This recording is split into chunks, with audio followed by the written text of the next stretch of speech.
Well, Let's go. that's what it sounds like to me. Happy Thursday, everybody. Hi guys. What up? We back. Are we back?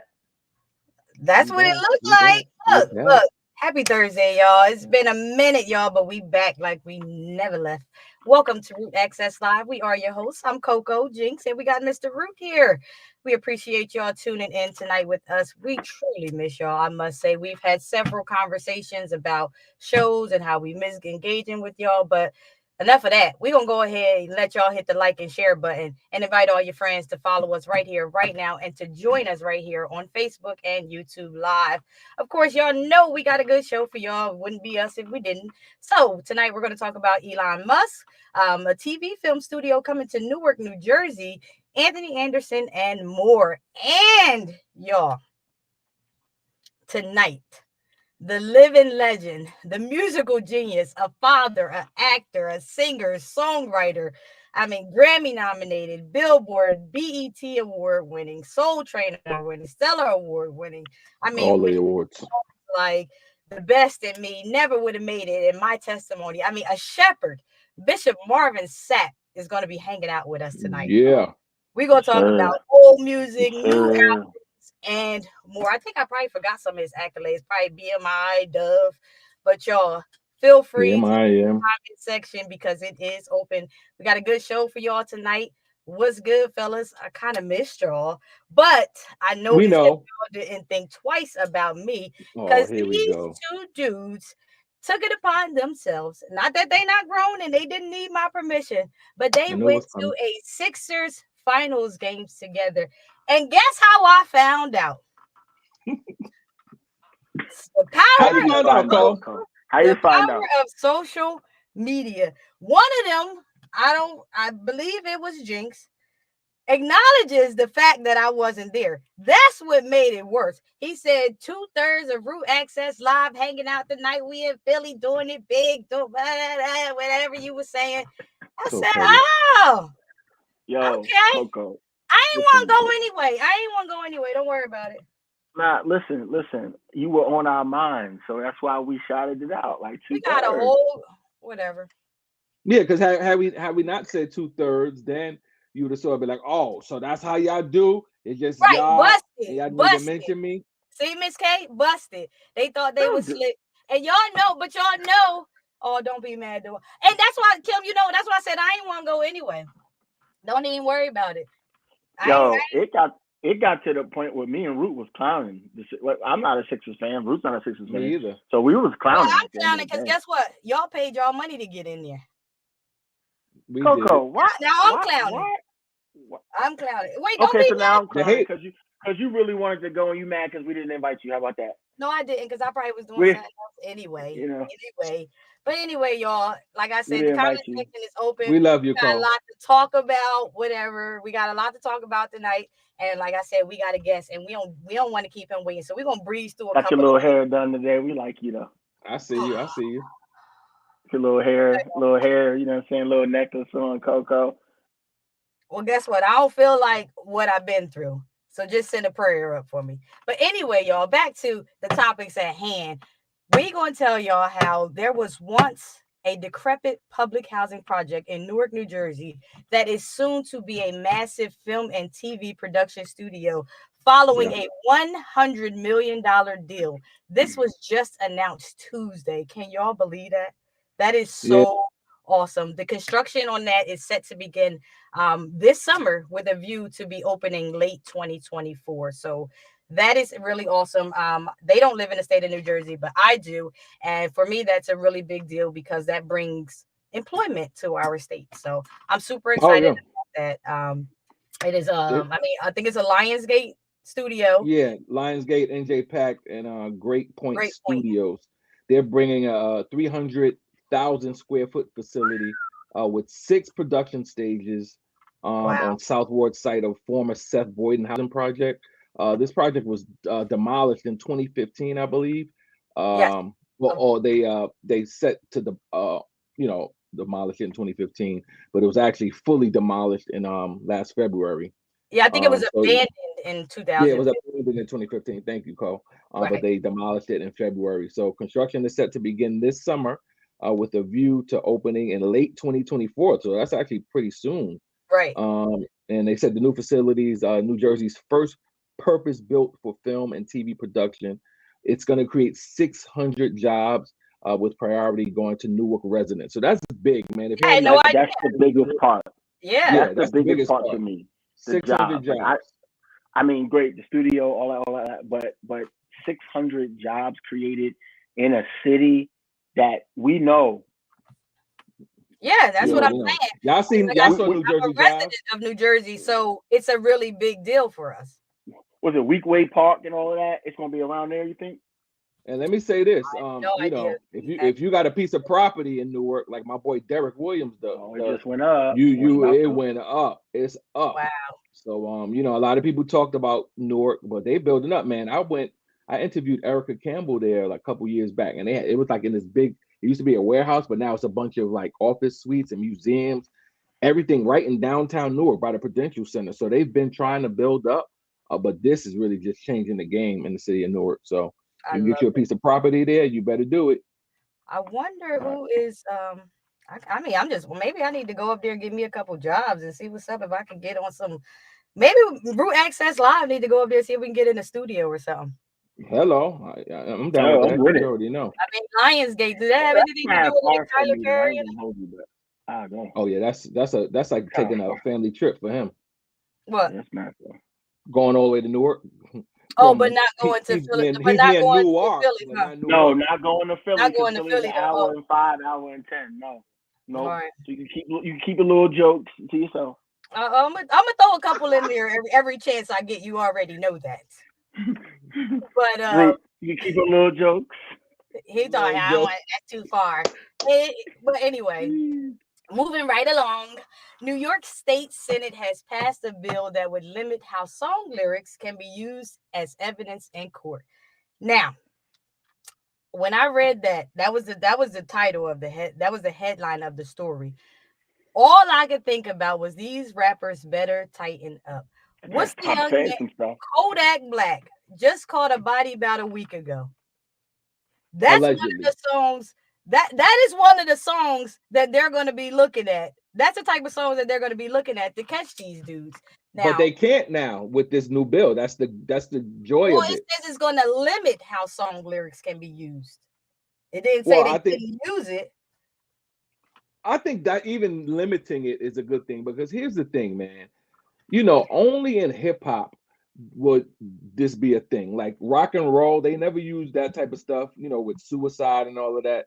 They may Right. touch on it, but this is a real thing. Like the hip hop cops, the hip hop police is a real thing. And what they do is, it's cops just they're hired to do what they do just for these rappers. They're hired to listen to lyrics. They're hired to follow these rappers around, watch their behaviors, watch them buying cars. This is what they do, and then they get this massive amount of wealth, and then boom. Do you see all these rappers that's been arrested over the past In the like past month or couple of two? weeks, what like Young Yeah, Thug, yeah, all the Atlanta yeah, rappers have been yeah, going man. That's down. not a coincidence. That's because they use things like this to incriminate them and to send them away. So I think this is a good thing. Again, Jay-Z, shouts out to you, Meek Mhm. Mill, these guys, because they're on the front line. Killer Mike, Fat Joe, all of Yep. these guys are on the front lines because again, we know hip hop is the biggest form of music there is. Yes, and it But sells. not everybody likes that. So they're gonna do what they do, these subliminal things to, even if they're not selling drugs and doing things of that nature, Right. they're doing these type of things to so they can go to jail. It's just But but unfair. but some of these rappers, bro. Some of these rappers grew up on the nice side of town with both of their parents, with brothers and sisters in the house, and Of never really course. went through the struggle. So when they rap about this stuff, they're doing it from a place of trying to gain that street cred. So they're gonna talk about stuff that they've never actually done. You did So Right. not get it out the to mud. utilize a lyric and say, "Oh, this person said that they did this, that, and the third," bro. How can you do that, right? I mean, Yeah. Yeah. Some people write songs based on what other people have done or based on what other Experience, people have right? It's experienced, right? fantasy. So it does. It's Exactly. not even like, oh yeah, I went downtown and I pulled my trigger. They might have seen that in a movie and said, oh, yo, let me write a song about that, right? That's Right. right. Like, come It's on. So fantasy. we gotta chill on all this, man. It's it's not innocent until proven guilty. It's guilty no matter what. And so Hmm. and for them to really have a hip hop police, like, do they have a country music police where they Right. talk about Exactly. suicide and and, They and, and don't. abuse and And drug stealing abuse. cars and going 100 miles an hour down the pipe? Like, do they talk? No, it's only hip hop. And so they just gotta relax with all of this, man. There's enough crime and enough real stuff going on. Yeah, Exactly, it is. I agree, But man. this is a Senate bill, and it is S7527 for anybody who wants to look further into it. This bill is known as the rap music on trial. It will not ban song Crazy. lyrics from being used as evidence altogether, but according to an outlet, the lyrics will now have to be proved to be a literal rather than figurative or fictional. So if you're gonna be rapping about getting it out the mud, you better be careful, because like Lord have mercy. I mean, and a lot of these rappers, like you said, they ain't really built like that. Nah, They don't get it from the mud. They're just metaphorically creative or that's it. artsy. That's all, and they make the, it the, sound the, the good, but you culture have to the be culture would make them do that. The culture would make them say that because they wouldn't be relevant unless they say something like that. So it's like they gotta do it. They gotta say it in order to seem credible and relevant. But it ain't right. Yep. even real. Yeah, It ain't even real. that's crazy. But anyway, I'm gonna skip over one because I feel like the culture will do better when we talk about this, since we were always talking about the culture. But the Jordan brand celebrates Anthony Anderson's graduation from Howard University with an Air Jordan 4 PE. Now I have Hmm. no idea what that means. Air Jordan 4 PE. Have it got LeBron James. colors in it? I don't know, but I'm pretty sure that Mr. Root can tell us about that. I mean, it's just a specialty Air Jordan 4, which is a great silhouette, a fan favorite, if you will, of the Air Jordan brand. I think this is pretty. First of all, let's give it up to Anthony Anderson for going back to school. Like, he started at Howard University, and then Hollywood came a Definitely. calling. Clearly, he didn't need to do this. He's a multimillionaire, got a lot of jobs, one of the biggest actors on television. But he went back to school to his alma mater and finished and sat amongst the regular students. It was just a joy to That's see so that, dope man. and so So humble. yeah, so humble, man. So that's pretty dope. But yeah, this is really hot, man. This Jordan sneaker that got HU on the tongue. That's Man, I would love to normal, get but my you hand know on a I'm pair over of here these. looking it up, right? I'm feeling like Beanie. Woo-wee. I got my assignment all late. I ain't even get a chance to look at the picture of them. So that's why I'm Dope. like, I know Mr. Root can explain it to us, but I'm gonna look at a picture right now of them. Y'all, Yeah. I mean, I was most of these, they have like bright colors and things of that nature. But this one is like specifically for Howard because of the blue and white. And so it's like white leather and tan suede. Um, oh, that's the number 4. Okay, I like that yeah, style. yeah, Okay, I that's dope. like The that style. four, yep, That is yep. super dope. Kudos to Anthony Anderson. And That's dope, first man. of all, let's congratulate the class of 2022. Like, y'all did y'all thing. Like, we did it last year and the year before, but this pandemic has been a big deal. And I know a lot of them are back in the schoolyard or on the campuses, and some people are still taking virtual classes, but this has been Hmm. a rough couple of years for Yeah, every. man. Oh, yeah. See, Curtis Word, class of 2022, doing it big across the country. Yes. I saw a Kudos friend of for you mine. all. Her daughter graduated really in 2020, but she couldn't have a graduation. So 2 years later, now she was able to get her graduation. Although it's 2 years later, Oh, you so she know, was able to they walk this time. yeah, the school made the promise that don't worry, they can't walk in 2020, but we'll let them walk between 2021 and 22. So they kept their promise. Big Um, ups, so big so Okay, ups, definitely big shout ups, out. big ups, Curtis. Yeah, Kirk, Congratulations. That's what's congratulations, up. big man. ups, man. See, this is Listen, totally man, Congratulations, man, as for we get real. older, this stuff is hard. So I think it's more rewarding when you get of a certain age and you go into school and getting your bachelor's and getting your master's. I applaud you, man. So congratulations, bro. Really, absolutely. congratulations. That's That is dope. so And dope. back to that Jordan. That Jordan is a one of one. He's the only one with it. So anybody walking around with a Howard University, That's what makes it's it a so fraud. dope. It's That's a what makes it fraud. so Like, good. if you ever get that, if you ever see anybody walking around with that, like, you just gonna look at them like, for real. Right. Like, you come on. Yeah. Especially if you You know know. a little bit. That's Exactly. ridiculous. Wait, no, Nah, but and this is a little off subject too, but StockX, did you hear about that? I know you had some feelings about that, Mr. Root. You know I did, because I You spent have a to whole go lot back of money and at StockX. Yo, Did you have did to you go back and authenticate check? the sneakers They you got from there? authenticate, right? Yeah, I'm trying to remember what I got from StockX. I know I got to go back to my emails, I guess, because I don't know exactly what I got, but I know I spent a grip at StockX over the years. And that's crazy because I was just telling somebody I saw some fly ones. They was like chocolate on chocolate, and ones or air ones, whatever you call them. And I was like, go on StockX, and she was like, her son said, don't go on there. They sell fake sneakers. I'm like, nah, they official. You got to verify, authenticate. Right, you got to go through everything. all of that. And I'm like, Yo, it's do gonna you take know? a time. Yo, Coco, do you know how crazy that is? That StockX has now lost so much credibility. Like, I'm Yes. sure. just from this one report, you got Yep. kids like, nah, don't go StockX. You're gonna have brand. Nope, it's over for StockX for a little bit. I don't And know what they're gonna do. It only take one person to post something. It. Y'all know That's how it. y'all know how cancel culture. Y'all know Cancel how But this it's not thing even that, guys. It's not just one person. It's Nike. Yeah, that's who it was. Oh. It was Nike. It was Nike. Yeah. So that makes it even like, worse. come on. I mean, Then I you use that. My Goat. wife said use GOAT. We don't get paid I for that. use We GOAT don't get paid for more. that. We don't get paid for that. Why are you talking about that? There's no free endorsements here. We don't Look, get paid for this. My brother do not play I about that use them Skrilla. more. That my brother do not play about that dollar. I saw Kim say that. I'm like, no, we don't get paid for that. Yeah. Nope, we sure enough So don't. yeah, man. But But we'll see. that is really, really dope. I guess I'll never have a pair of that one. That I guess I have to get some other colors. I didn't even know which one it was anyway. But moving right along, speaking of money, Mr. Elon Musk officially announced on yesterday, what has been publicly apparent for months, announcing on Twitter that he will align himself with the Republican politicians. Ooh, surprise. Woo! I mean, I believed we all knew that, but we were just following him. I really don't care about his political views. I was just following his money trail and how he was trying to get in and see if I can get a little come up. But I need him to really endorse this Dogecoin, man. I put some money in this joint. It's like going up and down every day. Every hour. Every hour, yeah. It's like, oh my God. So that was the reason why I was hoping that he bought Twitter. Right. I was really hoping that he bought Twitter because at the time it was like $51 or $52 a share.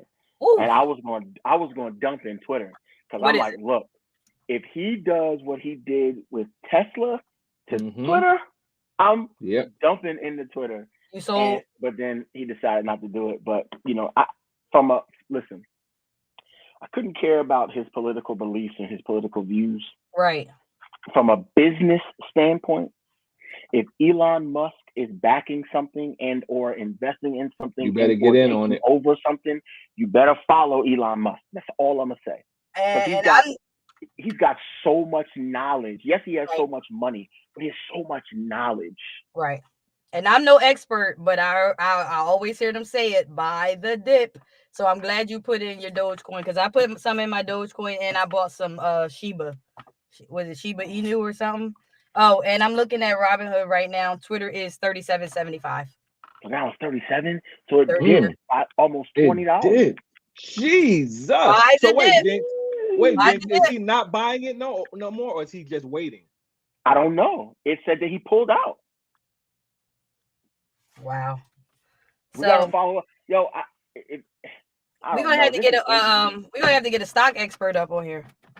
Honestly. Yeah, seriously, and it's a lot of young folks who are into this cryptocurrency who can explain it in our terms, or break it down so that we can identify and know that what we're putting our money into, because a lot of us need to be educated in this. I know I do. I'll put my money in, but not so much where I'm like, oh my God, crying about it, but enough where if something happens, I won't be mad, but I'm still educating myself and trying to learn and listen and watch different podcasts and TED Talks about it. So this is actually the new wave. So those of you who are not into the cryptocurrency, I suggest you do a little research on it. That's all I'm So saying. Coinbase, we don't get paid for this, but the reason why I'm saying this is because I'm not. Obviously, they have mixed emotions about the whole crypto world, right? And so Right. Yeah. Coinbase, they were the leaders of the whole crypto world for the longest time. Like if you wanted anything crypto, you went through Coinbase, right? Now there's a few different websites and apps you can go through. But I was watching the NBA finals. I don't remember Western or Eastern Were Conference, you but I saw in person or on television? You are so Nah. petty. Oh my See, god. that was the semifinals. That wasn't the finals. You know what I'm saying? So You didn't want to. anyway. You didn't want to sit through that painful game anyway, Coca. Let me tell you, it made no sense. It was It's not acting the like it was a Falcons. scrimmage game. It's not the Falcons. If it was the Falcons, we'd have took you with us. I wouldn't be here right now. Right. So, but the reason why I'm bringing up Coinbase is Coinbase just released a commercial, and they released a commercial to speak to the strength of cryptocurrency. What they did was they went all the way back to 2008, and they blurred out these financial experts that throughout all of those years said crypto was dying, right? So they said 2008, crypto was dying. 2009, crypto was dying. And they went all the way up to 2022. And then they said, but crypto isn't dead. And so they was like, invest Coinbase. So something is happening with Coinbase and with the crypto world that Coinbase is vehemently disvaluing and disapproving with the fact that cryptocurrency is a dying breed. So I think that in the next 4 to 6 months, I think that we're going to see some upward mobility in the cryptocurrency. Well, hey, so I agree. I agree, Jinx. just get educated. And let me say this disclaimer: I'm not a financial advisor. I'm not a stock expert. This is personal opinion. So you cannot sue me if you invest and it doesn't move. Okay? Right. If you take any advice, That's good. That's a legal note. Yeah, just want to put that out there. That's a legal note. Like Jinx said. Well, so anyway, he's going to be supporting the Republican Party, and like I said, I think we already knew that. We've known that forever. We never had it. We never had it to discuss it. It was just one of those unwritten kind of things. Like you already knew what party he was aligned with. Anyway, so next, Sean Paul says that Beyonce once confronted him about rumors. Just give it a lie. Just give it a lie. Baby boy. Oh, okay. I had to think about the song. So I don't think that that's true. I think I've heard this story before. I think they were just a little too close when they were dancing, and rumors start to spread. And she thought that they derived from Sean Paul himself, but they didn't. Yo, this story is crazy. I heard that before because this has been going on for years. I mean, this album, her debut album is almost next year be 20 years. Are you serious? Yes, I think it came out 2003. The year my daughter was born. That's how I could kind of gauge it. So again, they did the song "Baby Boy." It was huge, right? Right. But they never would perform it live. So there was always been whisperings about why they didn't do it live. You know, some people were saying Jay-Z didn't want her all close up on him, so he kind of missed it. So it's been rumors years. So for him to do an interview in 2022 and talk about how she literally came up to him, they were like in Switzerland or something like that, and she was just like, "Yo, what's going on with this rumor that we're like messing around?" He like, "What?" She like, "This is really gonna mess up my career." Really, that meant this is gonna mess up me and Jay's relationship, right? Relationship.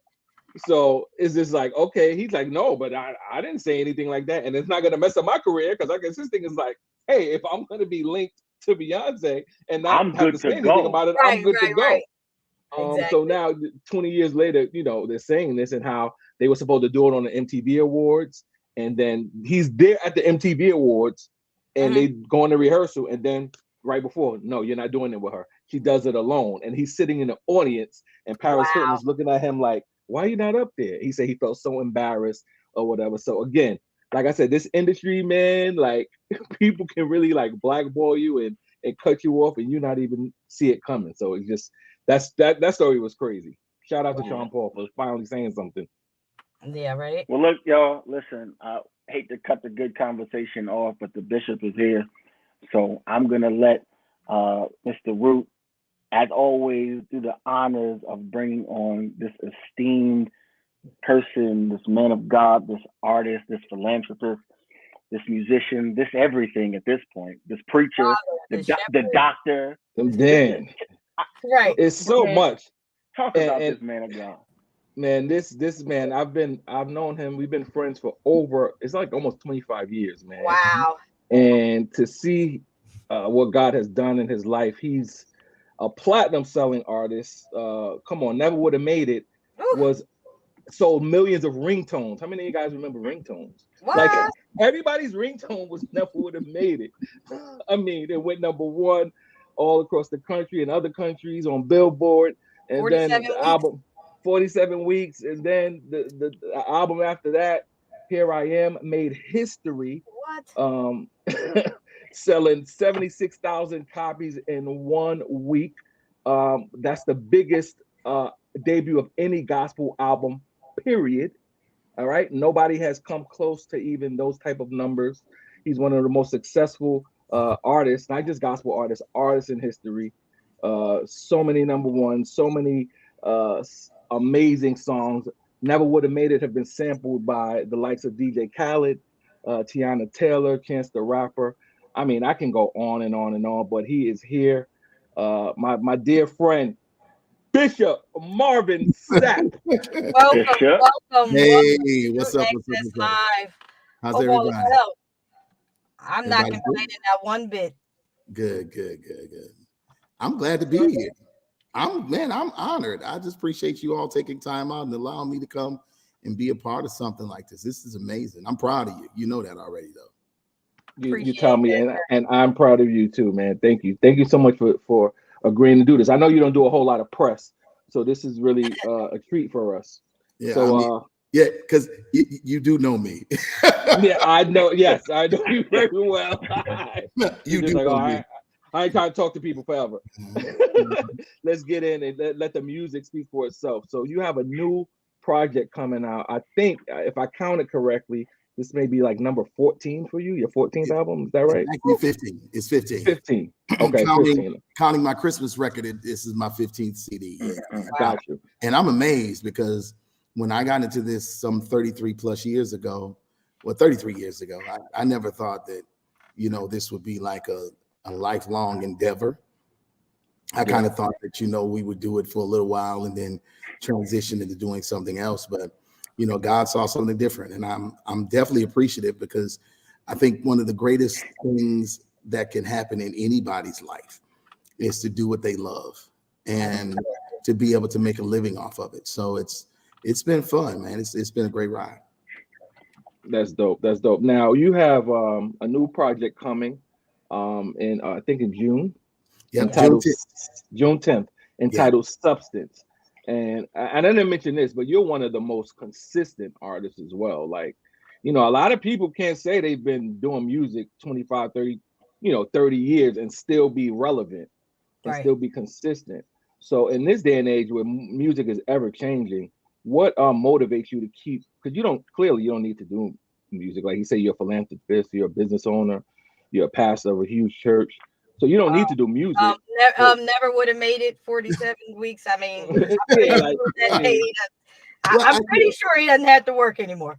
Right. Well, no, I still have to work. But you don't have to do music. So what motivates you to still do music? Honestly, I do music because, I listen to the trends and then I understand my assignment. And I think that the key thing is that in order for you to be successful in any industry, you have to understand where you fit. Absolutely. I understand, my music is not vertical. My music is horizontal, meaning that, I sing music that specifically speaks to people's issues and encourages them to have a conversation with God. So, and when you look at the landscape of what gospel music is, we don't have a whole lot of horizontal singers. Everybody's singing vertical. Everybody want to be a praise and worship leader. everybody wants to do that, and that's cool. I mean, that's just not my assignment. So I think as long as I can remain relevant, I'm going to stay here as long as possible. But I think, an old preacher said, don't make people glad twice. Glad to see you come and glad to see you go. Wow. I make sure that whenever I get ready to do a record, I listen to what's going on. I'm listening to the sounds. And then at the same token, I'm a strong believer in garnering and grabbing young, thoughtful, spiritual individuals around me to help me formulate, exactly what I'm trying to say musically. So I'm excited about this record for a few reasons. The one reason I'm excited about it is because it's a blessing to be able to say I got 15 records. That's amazing. Mm-hmm. But the second reason why is because, well, actually it's three. The second reason why is because it's on my own label, which I'm really, really thankful for, because for 33 years I've been with a major, but I felt like, I have such a strong fan base that they would follow me if I was with a major or not. And I'm also thankful because on this record, I brought together a wonderful quorum of young new writers. And what we did was we did like a writer's retreat here at my home, because my recording studio is here. And I got the opportunity to sit with them and tell them what I felt that God wanted to say through us. Mm-hmm. And then after we got through talking, and after I shared with them for like 45 minutes, then we all broke off and everybody began to go write and do things and in teams. And it was just a wonderful, wonderful experience. And I think that once people hear the result of substance, I think they're going to be blessed. I mean, I'm consistent. I keep it churchy but funky. You're going to do that. But lyrically, it's going to be Christ-centered, and that's always been my goal. That's awesome. You mentioned grasping, and you said you got a couple of young writers in. I was going to ask you, with music evolving and, children straying away from the church, how is your music used, or how are you using your platforms to grasp that younger age, or to bridge that gap between the gospel and the children? Because what's amazing to me is that, talking to raising millennials. First off, I'm not millennials, right, but Gen Xers, raising Gen Xers. My kids now are 28, 25, and 23. And very, very, for the sake of a better word, culture. So, this new church is different from the church that we all grew up, or at least me and Root grew up in. Because some of y'all are much younger than us. But I grew up apostolic, so I know. Oh, so you get it. But I think what's happening now, though, not even what's happening, they want church, right? And they don't want it to be confusing. Right. When they want to hear, Lil Wayne, when they want to hear Young Jeezy, when they want to hear those people, that's what they want to hear. But when they want to hear church, they want to make sure that it's church. So I just try to make sure that I give them church. And honestly, it's amazing to me. I mean, my listening audience is between the ages of like 25 and 55. Mm-hmm. And it's shocking that, 25-year-olds, I mean, never would have made it at 16 years old. Right. And it's That's still crazy. It is. It's 16 years old. And it's still very relevant. I mean, matter of fact, DJ Kid Capri text me one day and say, "Hey man, Never Would Have Made It is the hottest song in the club right now." It's the hottest song. Okay. No, it is. I was at a wedding reception. And I ain't even talking about the fast version. I'm talking about they playing me singing it in the club just to break it down and stuff. So, people ask me like, how do you feel about that? And I tell them I feel awesome. And that's what it's supposed to do. The message, is still the same. My intent was to do it the way I was intending on doing it. Now, however they receive it is how they receive it. But I believe that the message of Christ is still going into the highways and hedges and compelling them to come. So I really appreciate it. I really appreciate, younger audiences enjoying what we do, as well as, trying to make sure that we just give them Jesus the way they want to hear it. Right. and not confuse them in the process. Because I mean, they like, I got a church, I got lights, LED wall, smoke, and some of my young people like, you know what, Bishop, we ain't got to do this like this. We see this in the club. We don't know if we want to see this on Sunday morning. Right. So it's just you got to hit them where they are, and you got to be open to hear what they want. And it's safe to say that song has not lost its power by going into the club. Oh no. And it's also safe to say that it's paid a lot of college tuition. No, see that, and I'm glad you went there, because I know it may seem a little crass, but can you just give me a glimpse of a Never Would Have Made It publishing check? Just give me like one, just one. Like, what was the amount? Now I can be honest about this. When Never Would Have Made It first hit big, and I got a BMI check, not a publishing check, just a regular BMI check. I mean, like, because you got to wait a year, and I just couldn't believe they would send checks that size in the mail. Let me just say that. Now that's regular. I think it was like 280,000, Wow. and it came in the mail, and I'm sitting there like, right. And but Never Would Have Made It. I mean, when we were doing ringtones, I did like 5 or 6 million in ringtones. Easy. And we did, I think it went like, it went double, triple platinum, and it's still going platinum. I mean, like, it's still, I mean, so it's amazing. And what's the most amazing part about this, Coco, this is gonna blow your mind. I didn't want to record it. I was about to say, your dearly departed wife. If it wasn't for Melinda Prince Sapp, Dr. Melinda Prince Sapp, nobody ever would have heard this song. Wow. She hit me, she pushed me, and I kept telling her, I said, Lynn, it's not a whole song. It's never would have, never could have, stronger, wiser, better. And believe it or not, I literally went in the studio just trying to appease her. Went in the studio. We had our own studio in Grand Rapids, and I wrote 2 verses and a bridge to it. And I let her hear it. And she said, no, you done took the oil off of it. And I said, well, I'm not recording it. So I do stupid stuff. Like whenever I get ready to record a live record, I go do a revival. So I was in revival, I believe in Los Angeles or somewhere. And I caught a plane back home, and Aaron and them was at, the church. And Aaron said, hey man, Lynn just told me about this song that you got. And I told him, I said, hey man, I don't know what she's talking about. And she said, you know what I'm talking about. And I said, Lynn, this is not a whole song. So Aaron said, let me hear it. So I started singing it. And he was like, man, I don't know, bro. And she just overruled. She said, listen, we doing this song. I'm the executive producer. You're going to do the song. I don't care what you say. I'm your manager. So we figured out a way to do it. Because if you listen to the Thirsty record, you will notice. Oh my God. Is in a medley of songs. It's in a medley.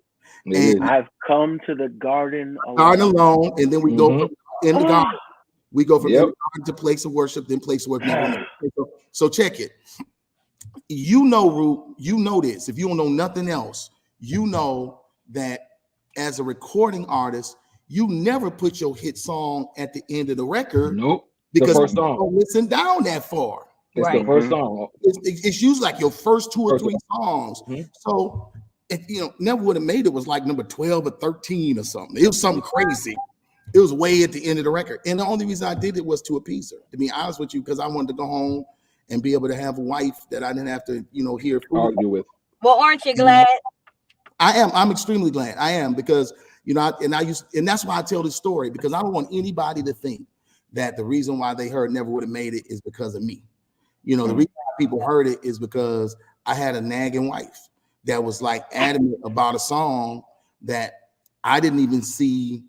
I mean, it happened on a Sunday morning. I didn't even write it. It just kind of, my father died. I buried him on a Thursday. I walked in church Sunday morning and think I was going to be strong enough to preach. Broke down crying in the pulpit. Couldn't get myself together. Then once I finally pulled myself together, I just stood up and started singing. I Never Would Have Made It. Real simple song, and look at that. Wow. Do you know that I preached the Sunday after my dad's funeral, and it was the hardest. It was, man. The hardest message I ever preached. And when I look back at it now, I don't even know How? It was the dumbest thing that we could have ever I tried to can do. agree. We should have had somebody 100%. come in, but Yep. you know, I started singing that song just off the tip, and my church erupted. My brother, who hadn't cried at all when my father died, and he took care of my father the last maybe 2 or 3 years of his life, came down to the altar with his hands lifted and just fell on the altar.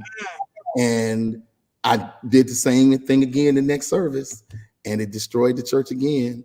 And I was walking around singing it at the house because I thought God gave it to me as therapy. Right. A personal thing. So that's Mhm. why I fought her so hard, because I was like, no, this ain't for this for me. Yeah. And she was like, no, it's not. No. And you know, the rest of it is history. I mean, like, you know, I never thought something so simple. I mean, 47 weeks at number one. Right. That's never been done across Lazy. musical genres. No. No, ever. I mean, Michael Jackson ain't did it. No. The Beatles haven't done it. Wow. You know, this is the longest running number one single across musical genres in music history. History. You know, to look back and know that you've done something so amazing. But again, you know, we get back to the word of God, Jinx. You know, it's the foolish thing that confound the wise. And something so simple, never woulda, never coulda, stronger, wiser, better. That's it. That's the whole song. That's it. That's all we need. Bishop, I gotta ask you this, because two of my favorite songs that I've ever heard from you were "Place of Worship" and "Chosen Vessel." Wow. And so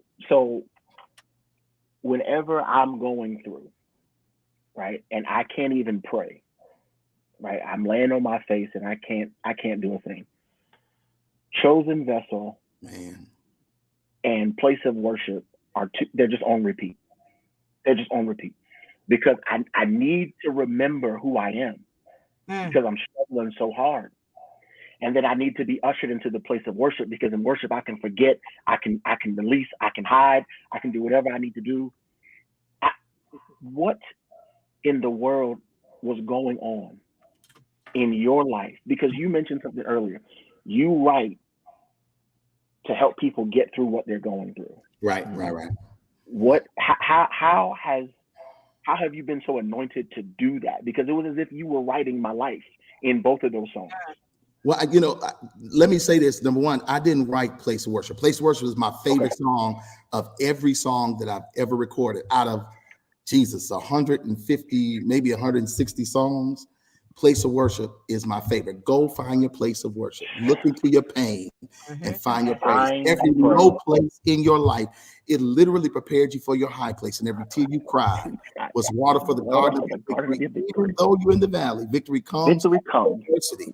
So go find your place of worship. You know who wrote that? Jason Nelson. I was with him last night. Jason Nelson wrote that song, and when he sent it to me, I said, "Jason, I have to record this song." That is my favorite song of every song that I've ever recorded, because everybody needs to have a place that they can go and just commune with God by themselves. "Chosen Vessel" is different. "Chosen Vessel" I wrote with a couple of other guys, Jarmon Davis out of Washington, D.C., who has been working with me for years. I met him when he was like 15, 14 years of age. I am a loyalist. I tell people all the time, you are. There are individuals that when I met them when they were kids, I work with them today. I met Jarmon when he was 14 and 15 years old. I met Jonathan Dunn when he was 19 years of age. And these are guys that I still work with to this day, because when I saw him, I said, if God ever blesses me, I'm definitely going to use you. But "Chosen Vessel," man, that was really birthed out of me transitioning from Grand Rapids, Michigan, coming down here to Texas. I left everything. And when I say I left everything, I left everything. I didn't bring a member. I didn't bring furniture. I brought my clothes and my Bible, and I packed my bags, and I moved down to Dallas, Fort Worth. And when I got here, I said, you know what, God, I've done a whole lot of things in my life, and I've experienced a lot of success, but there's some mistakes that I've made that God, I thought I would never recover from. There's some things that I've done that I don't know if I'm going to be able to get through all of these issues and challenges. But one thing I do know is that in spite of everything that I've done, I'm coming down here to start fresh. And I need you to keep reminding me that I'm Who I chosen. am. Wow. That's what chosen. The crazy thing about that transition is you had just hired one of my little brothers, Yeah, man. Right? So and so he was like, yo, Jinx, he was like, yo, I'm gonna be working with Bishop Sapp. I'm like, yo, that's crazy. He was like, yo, Bishop going to Texas. And I was like, yeah. He was like, yo, but it's still dope. It's still so I took care of him. I took care of him. Oh, I know. No, I didn't leave him. I left him better than when he came. There ain't no complaint. Bishop, let me say, there is no complaint. There is no complaint. You got good stock there. But what I'm saying is, I remember that transition, just living it through him, and so I can understand why you felt what you felt, man. But I'm telling you that those two songs, if you never recorded another song, those two songs for me will never leave my playlist. So I just wanted to thank you for allowing God to use you. You are my chosen vessel. You've been in this season and time where people rejected. God has accepted. Wow. I am with you and you are mine. You are mine. Just certain things, man. You just think about it. And see, that's why I had to sing this kind of music. Because I can sing, I can do gyra. I could do that. Yeah. But if I did gyra, then I wouldn't be authentically me. Correct. And I think that, what it boils down to is you got to be authentically who you are. And I mean, okay, like, for example, my church is big as it pertains to a building, but I didn't move to no mega church. Right. When I got down here, I had 250 maybe active members, and the average age of my church was 65. Wow, I did not know that. Oh man, no. I took over. The pastor was 80 years old, and all the members were older. And I literally paid off my church in Grand Rapids, Michigan, burned the mortgage, and announced the new pastor the same day. Wow. And I took on debt down here. I have debt here. I'm speechless. Wow. Which is not a big deal. But when how can I say this? I needed change. And you never know how bad you need it until you get there. Right. Wow. And maybe, and for those that may be watching, y'all need to hear this. You're never too old to shift. And I think that, that was one of my struggles. One of my struggles was like, I'm 52 years old. It's, packing my bags up and moving to a whole nother state, someplace I've never lived before, people that I don't know, starting over from scratch. This is a crazy position and place to be in. But when you know the voice of God, you do it. So, I came down here, we had 250, when we closed up 6 months later because of COVID, we had 1,300 active. We're still doing, we just really opened Dallas, the Fort Worth area never really closed. This is strange. Never. Texas is a whole other animal. But we see about 1,000 people on Sunday, but then we have a chosen vessel everywhere, online members, and so the church has grown dramatically. And as I look at it now, I was like, wow, this was the best decision I could ever made in this season of my life, because I had other options to go to other cities.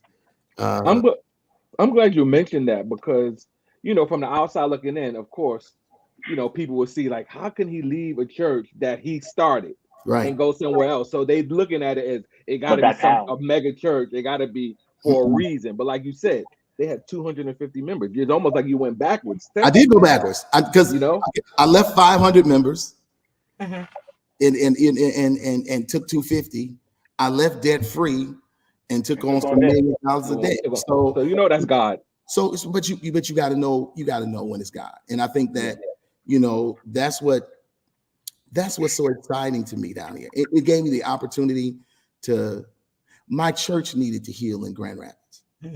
Mm. You know, they needed to heal. They needed to be more healthy.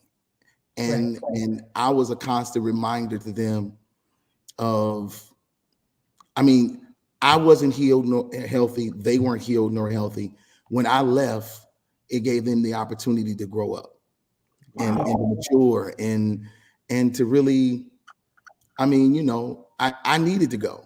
And you got to know, you just got to know. And what we do in the Black and the African American persuasion of church, you think that if you found something, you got to stay.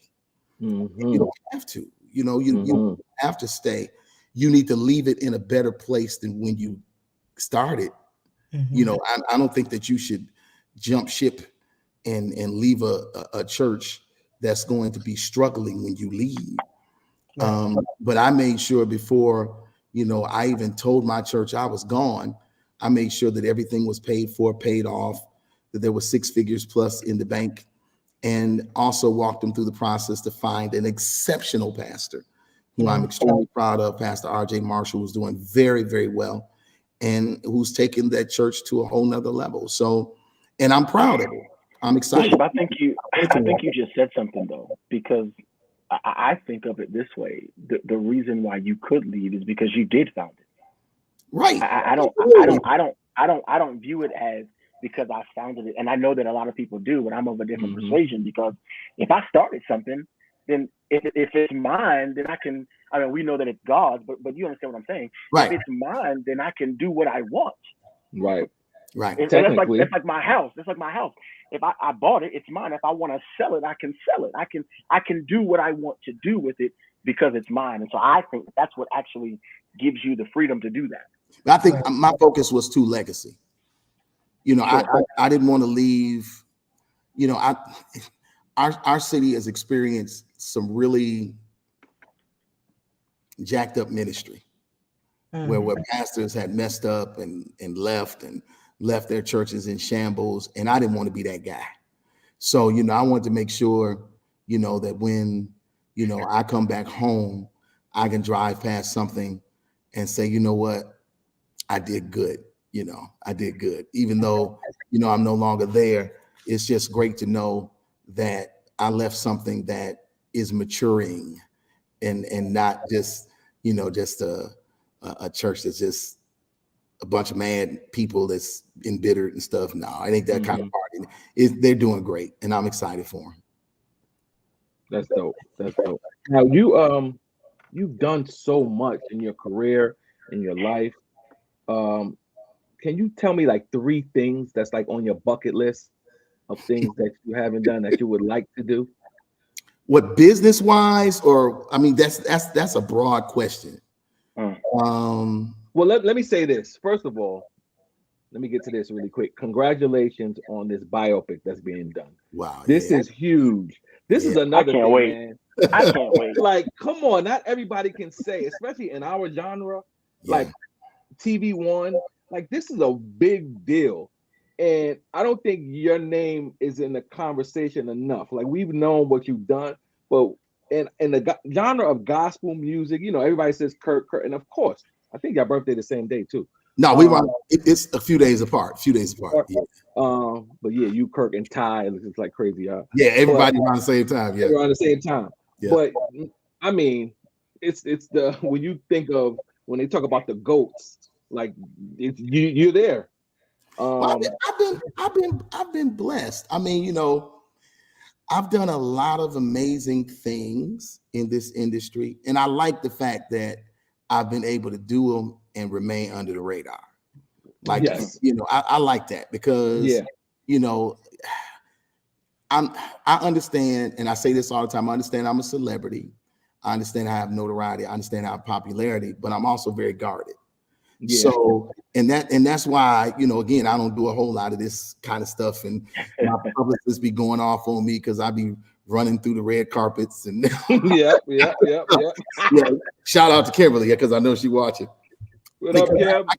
I kind of like my anonymity. I kind of like being under. I mean, you know, like 2 years ago before COVID, I was about to get a huge award because only 2 of us have ever done this. Pandora is I got 1 billion streams on Pandora. So It's only myself. What? Yeah, it's only That myself. resume ain't no joke. Wait, Resume, did you say? every time Did you say say B? something else, Yeah, I got Yes, a billion B. streams, a That billion. was a B? flex. Yeah, That just was a me. flex Me and Kirk right there, Franklin are the bro. only gospel artists to do that. And this is my point. This is my point. But that's cool though, because my whole thing is that I didn't do it for that. You know, I did it for the purpose of just, That's why you know, I doing asked. kingdom stuff, you know. But I mean, if you ask me, I mean, I've done a lot, man. I mean, from on the music side, you know, I'm probably one of the most decorated as it pertains to awards Yes. for every artist there is.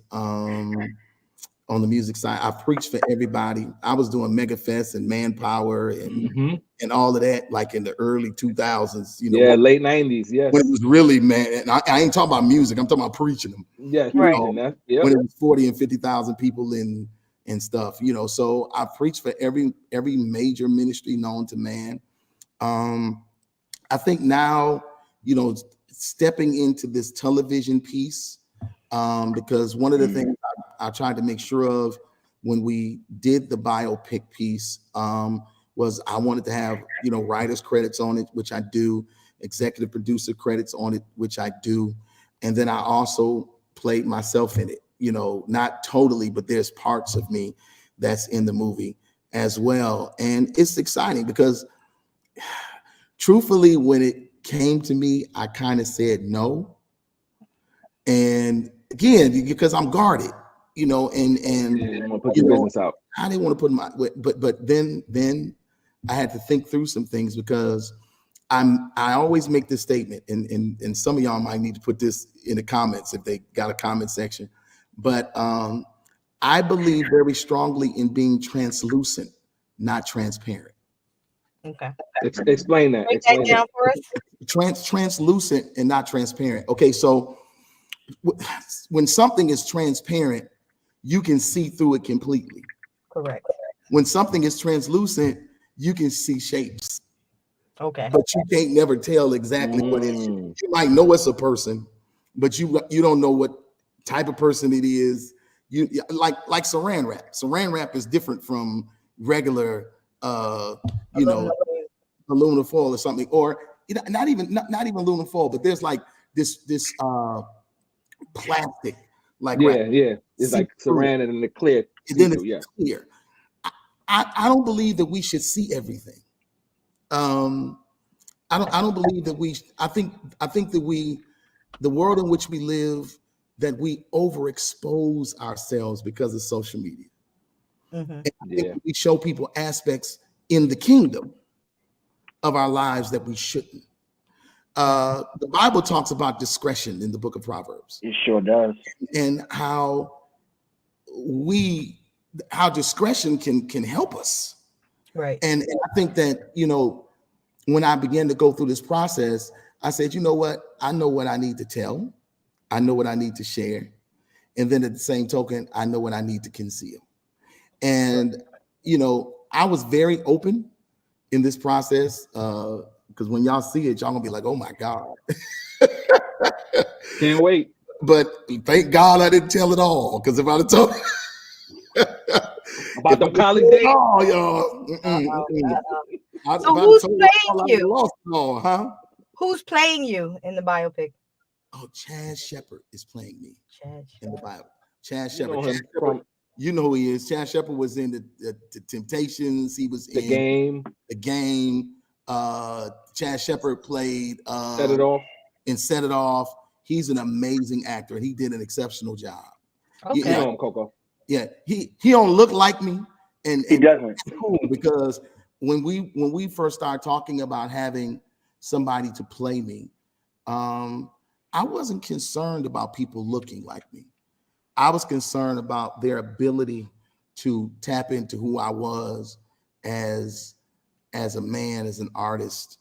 And we sat, we talked, he got it, and he killed it. I mean, he killed it. Y'all gonna love it. I really think y'all gonna love it. People are gonna see a side of me that they never saw before, and they're gonna be like, dang, this boy, he was a trip. Well, we Wow. He was when is this coming out? It comes out this year. August the 21st. Comes out of August this year?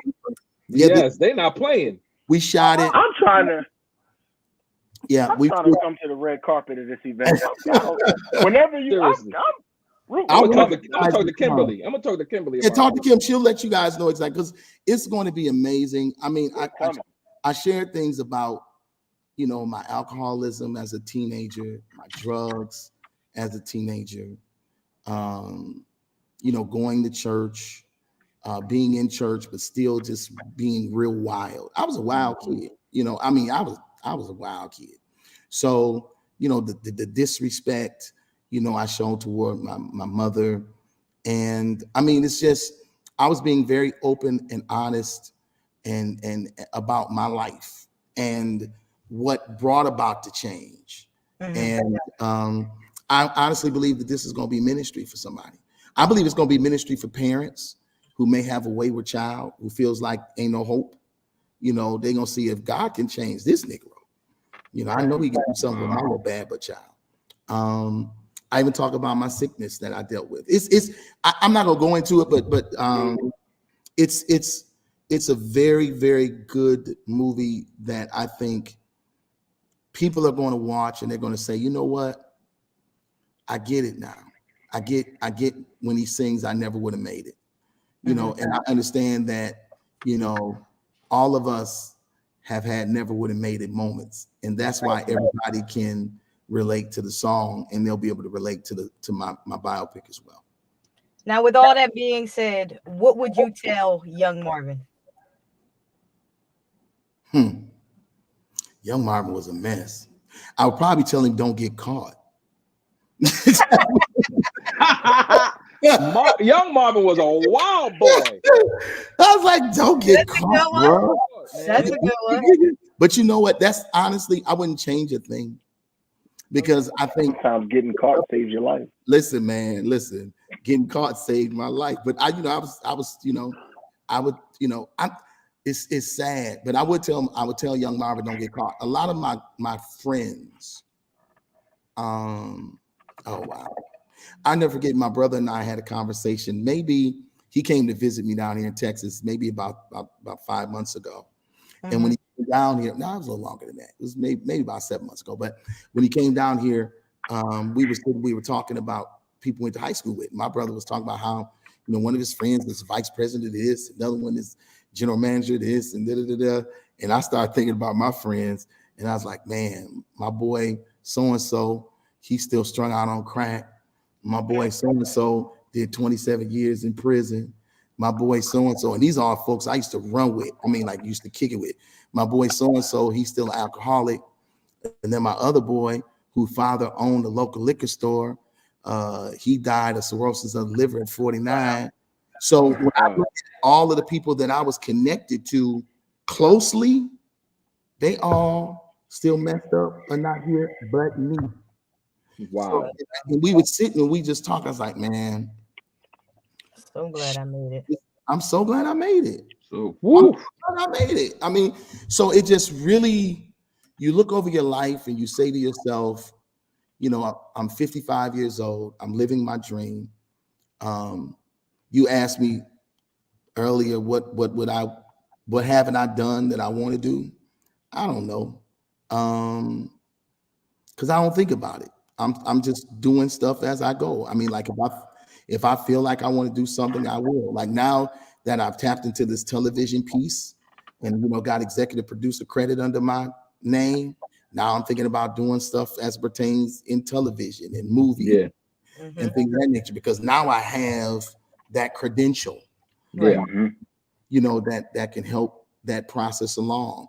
So, you know, that might be something that I want to do. But I know one of the things that I'm passionate about more than anything else, and that is I want to grab young talent and help cultivate it.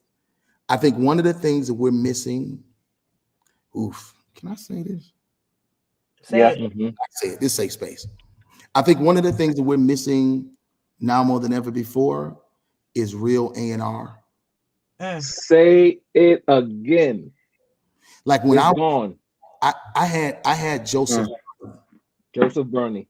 I had Joseph. I had somebody that not only, and still got Joe, Shout outs to Joe. I mean, like Yeah. when we was working on this record, we sent Joe music because I'm Where is Joe Bernie? He's like, Joe. You think you're obscure? Where's Joe? I haven't heard or seen him. Joe's still there. He's still in. He around? He just Joe rich, so he ain't got to work. Look who's talking. Joe rich, so he got to work. But like Joe Bernie, I've been working with the same guys almost 2 decades. So between Aaron Lindsay producing, Myron Butler doing the background vocals, the same band, same drummer, Calvin Rogers. And these are the guys I've been working with for almost 20 years. So what do we do? Once we finish the song, we send it to Joe. Joe listened to the song, like, yeah, y'all might want to change this, and third. But Joe held me accountable in areas of my life outside of just music. He was like, hey man, you gotta live this thing too. And we don't have that anymore. We don't have that. And I think that's one of the reasons why we tend to experience foolishness in this day and time. In artists, because we don't have people. Our brother Joe. That we don't have a Joe, man. And I'm just and I'm looking accountable. Yeah, with my label, I got my own label. I'm able to sign other artists. And I might, find one or two and say, okay, look, I'm going to let you use my platform to get you to the next level. But I'm gonna walk you through the process because I need you to understand what it takes to get here. Right. Because it takes more than talent. Because I'll tell anybody, and this ain't just hyperbole. This ain't me just saying this on this show. There are so many people that are far more talented than me. So many in this industry that have come up at the same time I came up. I think what set me apart from them is I listened. I actually listened to the wisdom of those who've gone on before me. I mean, I tell everybody, I don't have no problem with letting the world know that the only reason why y'all know who Marvin Sapp is because of a Fred Hammond. Wow. I will I give it up to Fred every chance I get. And I pay homage to him. And I tell him, I mean, hey man, listen, folks never would have made it if it wasn't for you. Okay. That's facts. Yeah. And but we don't do that anymore. We don't honor those. We live in a day and time of dishonor, and we don't honor those who gave us the opportunity. And that's why, I will forever honor Fred, forever thank Fred. I've sold more records than Fred. I mean, shoot. I mean, I've done stuff that Fred, dream of doing. But even in the midst of all that, look, I'm here because of him. Yeah, Bishop, you just said something that speaks to the perpetuity of blessing, and that's giving honor. Yes, sir. Like, we don't do that. We don't do that. And I think that's something that, I'm 35, right? And so there are a lot of, 35 was a good year. It was a good Yeah. year. Yeah, I'm thinking of it too. So I'm 35, right? I'm the baby on the show. I'm the young brother on the show. Right? All right. As so as a pastor, it's like giving honor to your father or to those who showed you the way, who reared you, and now it's like, man, I don't need all that. I'm good to go. And I think that's why a lot of my constituents are falling by the wayside, right? But the other thing I wanted to say is I think the reason why younger talent would gravitate to you if they're wise is because you have the resume to show them that, hey, you know who I am and I can help you. Right. And I think for guys and men and women my age, we no longer just want to hear about the possibility. It's easy for us for people like me to submit if I can see where you've been. Right. And you cover those bases. That's your generation. It ain't just you. It's your generation. Our generation, Doc, strangely enough, they didn't have to have a resume. Right. We just honored them because they had an office. Mm-hmm. We honored the office of the individual. We didn't ever, like, even down here at the church I'm pastoring now, I absolutely look out for the pastor and the first lady. They're still alive, 84 years of age, and I try to make sure to the best of my ability that when they walk in the door, that the church honors them. I take care of them very, very well, and but it's my honor. Right. It's my honor, and the reason why it's my honor to do so is because this man gave me. He trusted you. Worked 36 years to build. Mm-hmm. And it's like, to me, that's huge. So, and then all of that, but I believe in sowing seeds. And I tell God every time I do something for them special, I say, okay, God, send me a Marvin Sapp. Me Marvin Sapp, because I only got 15 more years to pastor. I don't have a 80 spirit in me. I'm gonna pastor till I'm 70. 70 is a good number. Listen, it's a great number, Doc. It's a great number. And I told him, I said, I'm already saved, so I won't be at church. Hello? Hello. I done did enough. I'm on my yacht.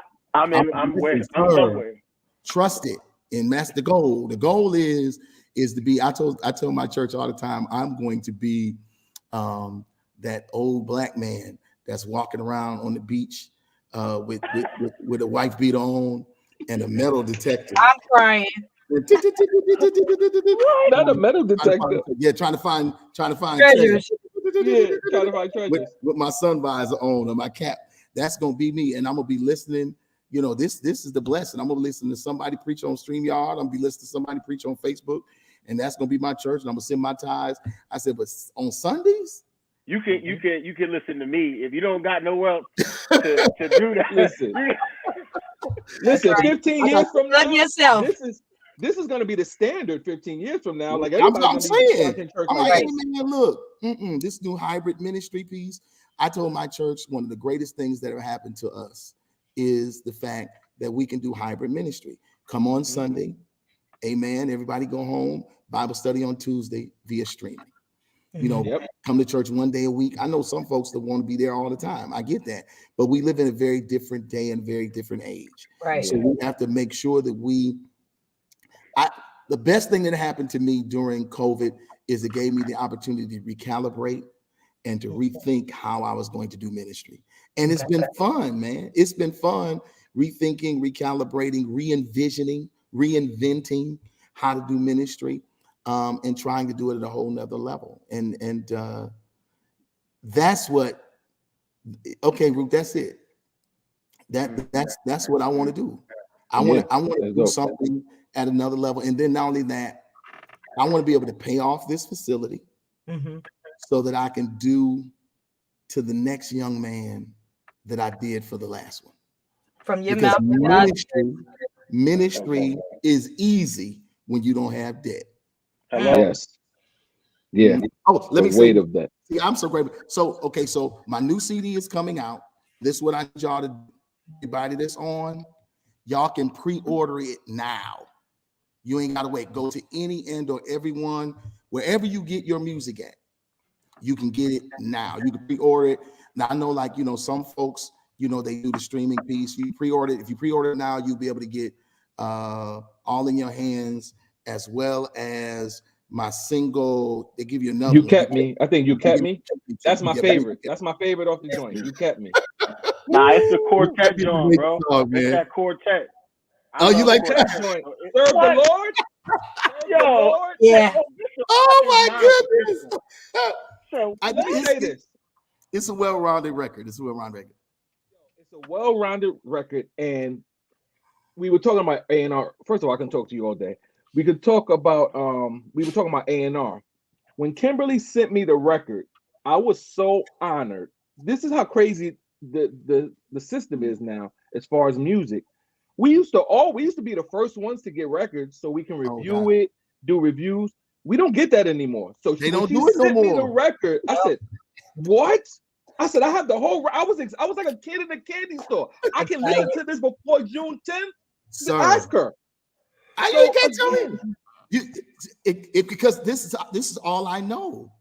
This is all I know. All I know is that you get the music to the right people so they can listen to it and they Right. can critique what you do. That's how it's been done in the past. I don't understand. It's a lost art. It's not like that. But It's people not like that. they can definitely go.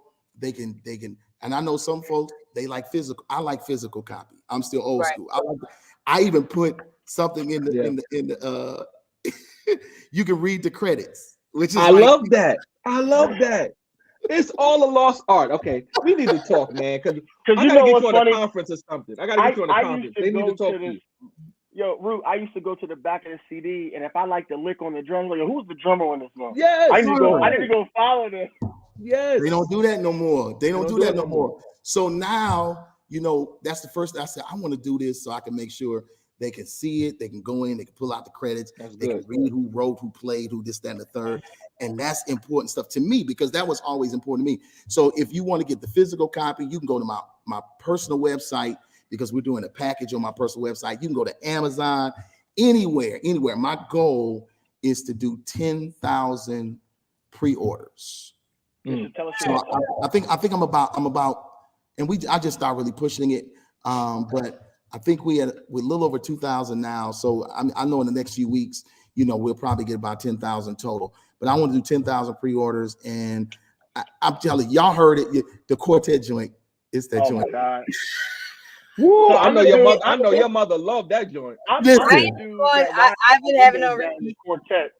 Workout at the gym, the quartet music. Like that's in my rotation. Bishop, before we forget, what's your website? I want to put it up so our viewers can. My website is marvinsapp.com. Marvinsapp.com. That's it, marvinsapp.com. Or you can go to any of my social media platforms and you'll be able to find it. You can follow me on official Marvin Sapp page, or you can follow me at Marvin Sapp on Twitter and on Instagram. And please, y'all, please, Jesus, Lord, please look for the blue check. Please look for the blue check. A lot of imposters out there. I am so tired. Listen, I have had to go to court twice. Oh no. To fight women who swore they gave money to me. That I said that I would give back. And I had to prove in court that it wasn't me. And I'm like, come on, y'all, it's easy.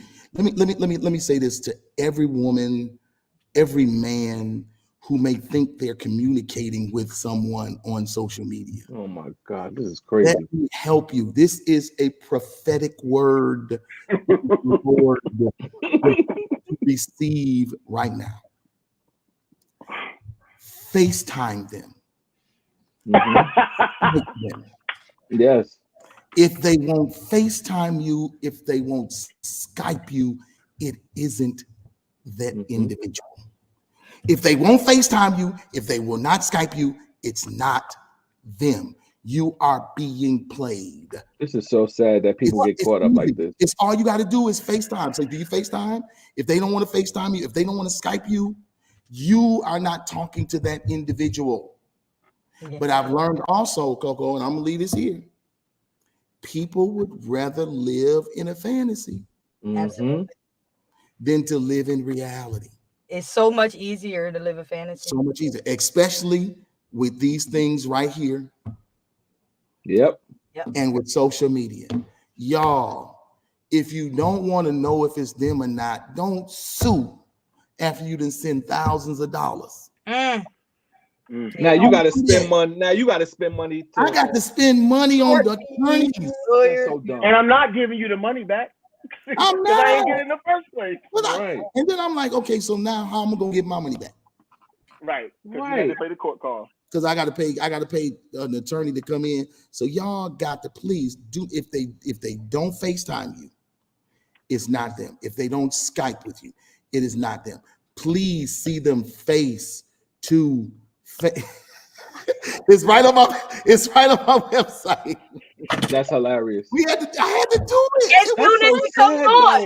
As soon as it comes on, it says Bishop Marvin L. Sapp does not contact anyone directly for any reason on social media through direct messages, text messages, phone calls, emails, or otherwise. Why would Marvin Sapp anybody for money? Like, I'm confused. And then people give it. Man. And then when I need it, like we just did our capital campaign at the church. Right. I stood up. I said, Nowhere to be found. y'all done gave all this money to somebody in Africa. Boo. I said, boo. If you want to see it so I'm talking to you right now. Right here. Babe, this is good ground. If you want it, this is me asking. Right now. here. So, but I ain't got no doggone orphanage in Africa. My kids ain't in trouble. Oh.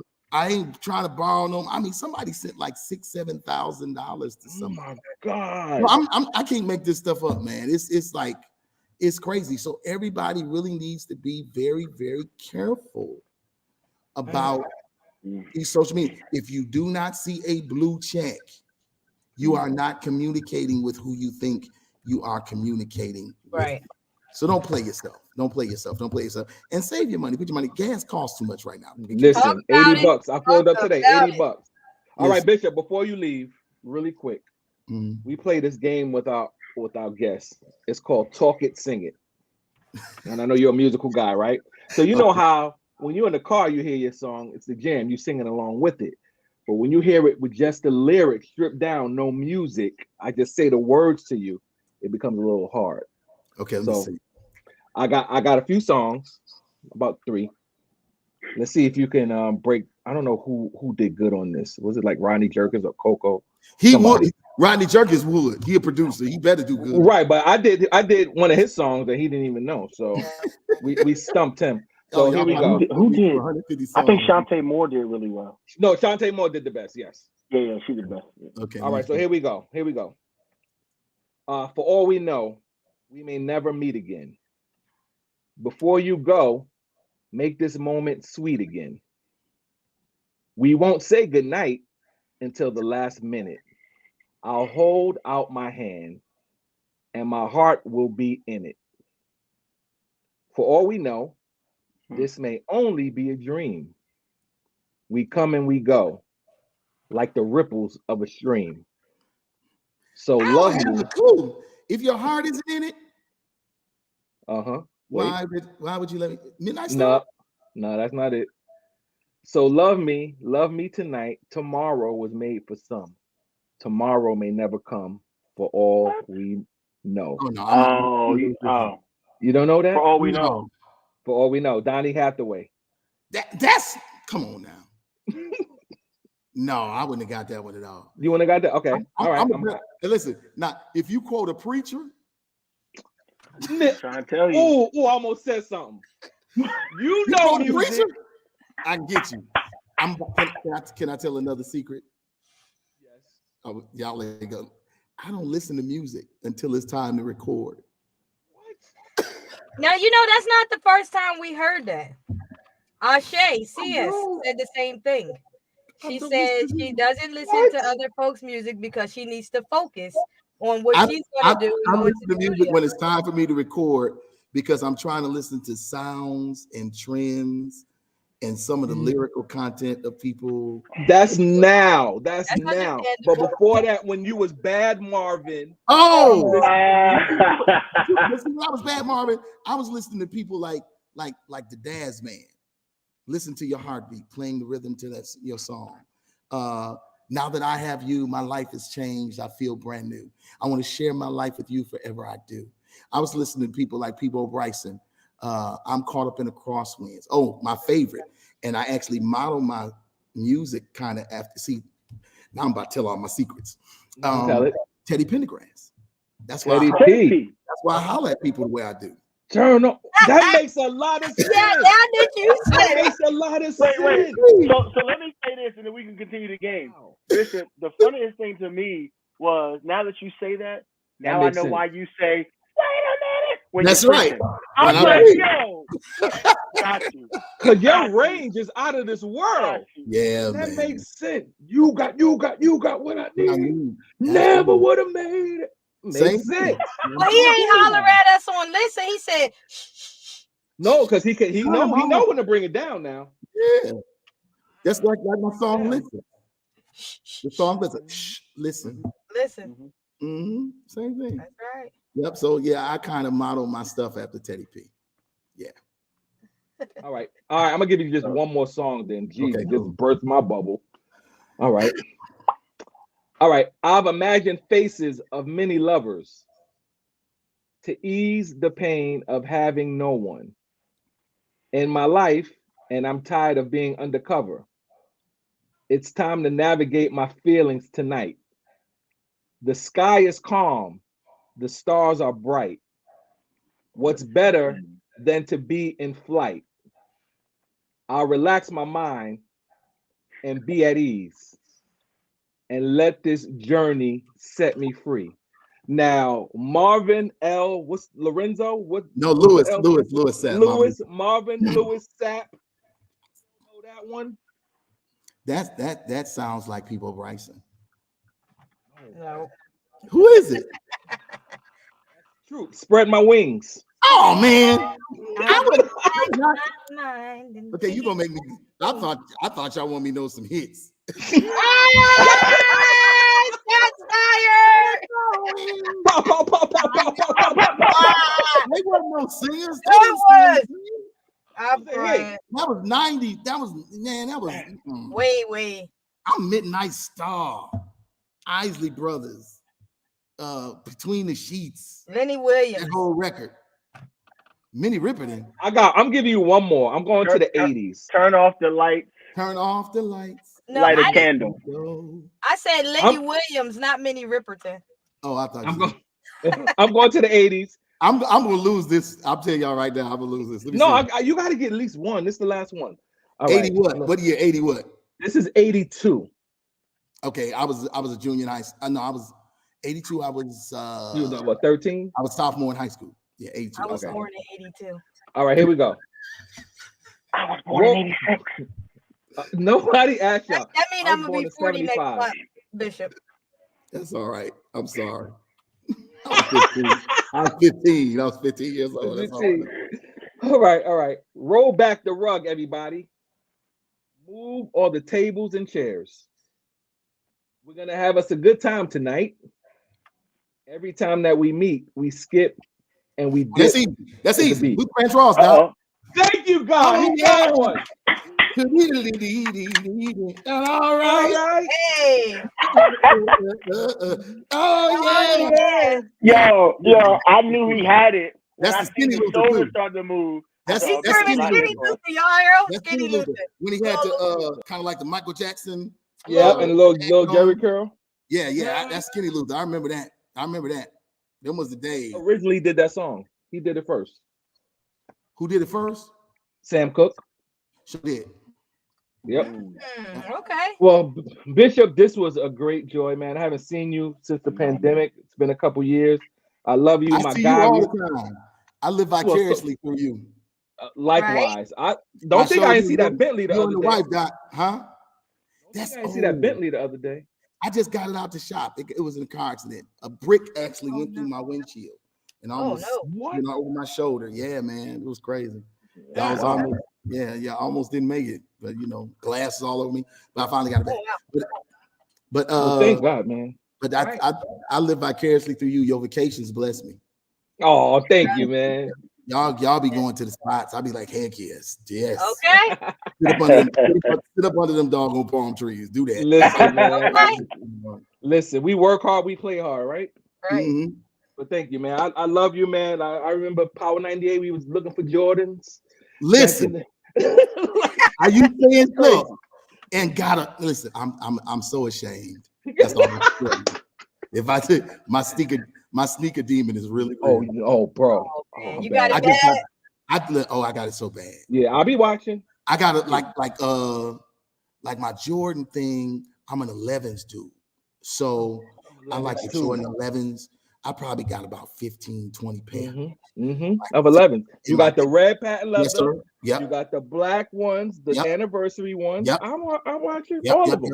But see, now when I got caught up in it, like a box just came in before we came on. I saw that like the Gucci like sneaker that got Gucci's all over them. And I had them in blue, and I was like, well, I might as well get them in white and black. Might as My well. kids, Listen, my kids hate that because they like, whew, why you gotta have them in every color? Because I work. I So work and I I work work. hard. Nah, Is it- Bishop, you started that Buy it in whole every thing. color. Everybody is copying off of you now. oh, But when you I know. started traveling, I know. the luggage, Yeah, and you did it. that's different Uh-oh. stuff. Traveling Now, shoes. Traveling now shoes. everybody Traveling got the shoes. He traveling shoes, started the it. Louis Traveling shoes. Vuitton, But the you know Louis what I do now, Vuitton though? and the Gucci. You know what I do now, though?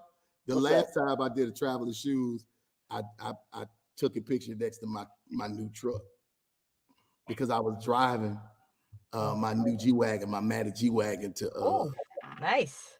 yeah, I got a matte black G-Wagon. Man, I'm coming to Texas to hang with you, Matt. Bishop. I don't care. Listen, Come to I don't Texas. care what nobody else do. I'm coming to Texas. And you are to hang more than with you. welcome. And we Hang can with hang Bishop. out. Because I'm grateful for what God has done. I'm grateful for everything he's done. But listen, I'm gonna let y'all go. I love y'all to life. There's not a doggone thing you. about it. Make sure Love you, y'all man. get this record though. Make It's sure called everybody Substance.